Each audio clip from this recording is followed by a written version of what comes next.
Hi, this is Tim of the 1916 Company. Welcome and thanks for logging on. If you love this watch, email us, Team Mosso at the1916company.com for purchase, pricing, and availability questions concerning this watch. Today, we are discussing a late year launch from 2015. From Richard Mille, it's the RM6701, the automatic extra flat, and it is all of those things. In rose gold, you can see it is extra flat, 7.9 millimeters thick, yet automatic.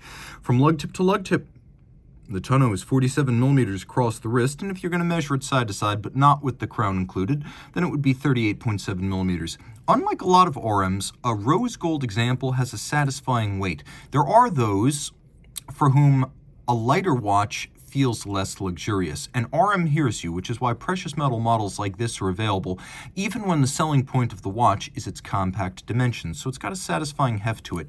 You can also see that ergonomically it's excellent, with a curvature to the case that ensures it's going to fit a whole lot better than the original extra flat RM16, which was flat, true, but also broad and Broncard-like. It tended to feel like a stretcher across the wrist. This one hugs your wrist. My wrist is 16 centimeters in circumference. You can see it's not a tiny watch, it's just a thin watch, but ergonomically, look at how that hugs the contours of my wrist. You gotta love that. The way this feels, the way it fits, it's a big part of the RM appeal. Not just an iconic look, but also ergonomics that leave nothing to be desired. And yeah, it will fit underneath a dress cuff. So that's an easy one to wear. I would say it's probably fine on a wrist down to 14 centimeters circumference, looking at my 16 centimeter wrist and the clearance I've got on each side. Strap is high grade, though you will note it's proprietary, so if you want to accessorize, you're going to have to go with an OEM option or order from a high-end custom builder.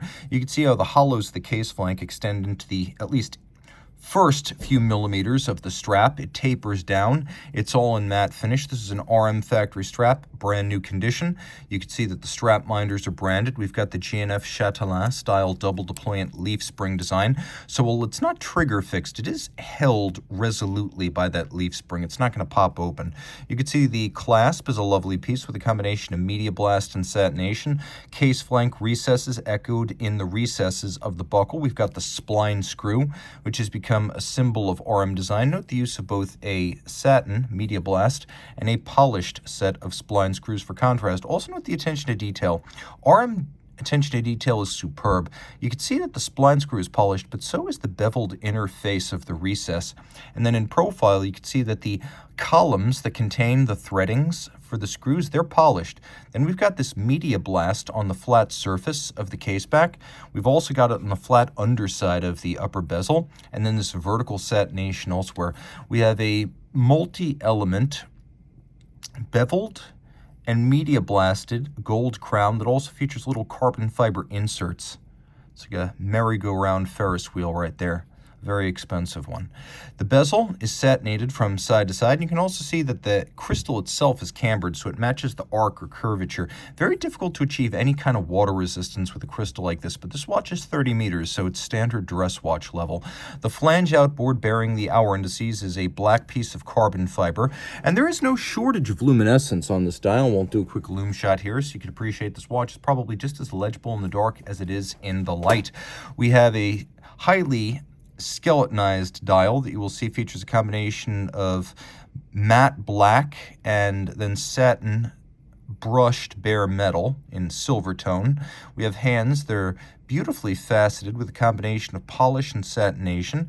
We've got a little date indicator, and then we've got a multi-function indicator for the crown. So the way this works is, right now it's in winding mode. Pull the crown out once, and now I can set the date, just like that. Notice that the mechanism is visible and that the date wheel runs all the way around the dial. Now, if I pull this out all the way, I activate the hour, minute, and I can operate like that. This helps to thin everything out by using an unconventional keyless works design. Out back, by the way, I will mention this is a double AR crystal, so if you hate glare, Richard Mille has your number. The movement and the dial are almost one and the same. This is the CRMA 6. This is actually made or at least designed in Le Brelu by Richard Mille. So this is part of their own efforts to master movement design and manufacture, and it's a little bit different from what you've seen in the past, which were typically Vaucher-based. All the bridges and plates are in grade 5 titanium for lightness. You can see that the caseback crystal has actually been hollowed out to create a recess for the platinum rotor. By the way, platinum rotor, maximum winding efficiency, unidirectional action for even better winding efficiency, and then ceramic ball bearings for even better winding efficiency. So the efficiency gets still better with every refinement. You can see the rotor is large, so it's got a lot of winding leverage. We've got a full bridge and a free-sprung balance for shock resistance with the defined timing done using the eccentric screws on the rim of the balance. It beats away at 4 Hertz. It's adjusted in 5 positions. All of this pivoting on 25 joules. And the free sprung balance with the full bridge is what really makes this tank tough, despite being very thin. You can see nickel anthracite coating and a contrast primarily between silver and black, with all of the pivot jewels as clear sapphires rather than synthetic rubies, so they don't break up the aesthetic. V for Vol'Gene, which is one of the major stakeholders of RM and its case maker. There is a lot to love. One of the things I love most is that this movement properly fills both the size and the shape of the case. That's part of the benefit of designing these things now under your own roof. You can create that hand and glove fit when the movement is designed for the watch in which it will serve. The automatic winding energizes a 50-hour power reserve, which is about standard in the industry now. It's no longer far above average, though with the average still around 42 to 45 hours, it's a little bit above. Every little bit helps, right? This is a beautiful watch, nuanced, detailed, thoughtfully crafted, and from a very high-end brand whose name appears to be one and the same as money. RM makes about 5,500 watches a year, but from the way the market regards them, you'd swear it was more like 55. They found that alchemy that Patek Philippe, AP, and Rolex have found, where you always leave the market wanting more, no matter how many you make. If you'd like to be a part of that, or you just want a watch that looks cool and wears well, reach out to Team Mosso at the 1916company.com for purchase and pricing details.